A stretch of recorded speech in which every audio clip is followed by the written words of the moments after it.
রাষ্ট্রকাঠামোর সংস্কার প্রশ্নে বিভিন্ন রাজনৈতিক দলের সঙ্গে সংলাপ করছেন অন্তর্বর্তী সরকারের প্রধান উপদেষ্টা ডক্টর মোহাম্মদ ইউনূস, যার ধারাবাহিকতায় শনিবার বিকেলে রাষ্ট্রীয় অতিথি ভবন যমুনায় আসে বেশ কয়েকটি রাজনৈতিক দল।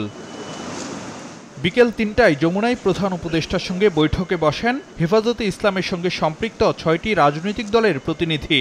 বৈঠকে সংবিধান, নির্বাচন ব্যবস্থা সহ রাষ্ট্র কাঠামো সংস্কারের পাশাপাশি শাপলা চত্বর জুলাই হত্যাকাণ্ডের দ্রুত বিচার সহ কয়েকটি দাবি জানান নেতারা। দুইবারের বেশি কোনো প্রধানমন্ত্রী যেন একসাথে পরবর্তীতে যেন তিনি দায়িত্ব পালন করতে না পারেন সেই প্রস্তাবনা আমাদের পক্ষ থেকে ছিল।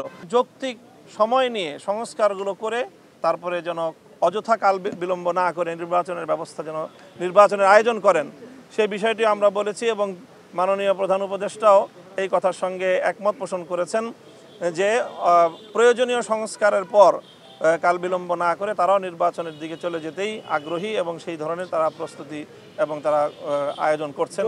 এরপর দলের আমির মাওলানা সৈয়দ রেজাউল করিমের নেতৃত্বে প্রধান উপদেষ্টার সঙ্গে আলোচনায় বসেন ইসলামী আন্দোলন বাংলাদেশের ৫ সদস্যের প্রতিনিধি দল।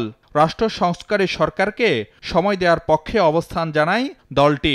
ব্যাপারটা তো একদিন দুই দিন নির্ধারিত বলাও যায় না, তবে বলছি যে খুব ত্বরিত আপনার পরিবেশটা তৈরি করবেন। আমরা নির্বাচনটা কিভাবে হবে এবং কবে আপনারা কিভাবে করবেন একটা রোড ম্যাপের ব্যাপারেও আমরা তাদের সাথে আলোচনা করেছি। প্রধান উপদেষ্টার সঙ্গে এলডিপির ৫ সদস্যের প্রতিনিধি দলের বৈঠকে দাবি ওঠে আওয়ামী লীগের রাজনীতি নিষিদ্ধের।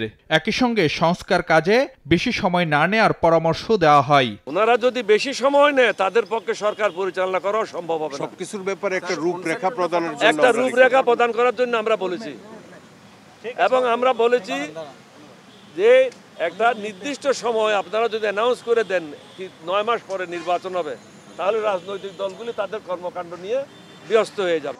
সংবিধানের পঞ্চদশ সংশোধনী বাতিল, রাষ্ট্রপতি ও প্রধানমন্ত্রীর ক্ষমতায় ভারসাম্য, সর্বোচ্চ ২ মেয়াদে প্রধানমন্ত্রিত্ব সীমিত রাখা সহ বেশ কিছু সংস্কার দাবি করেছে জাতীয় পার্টি।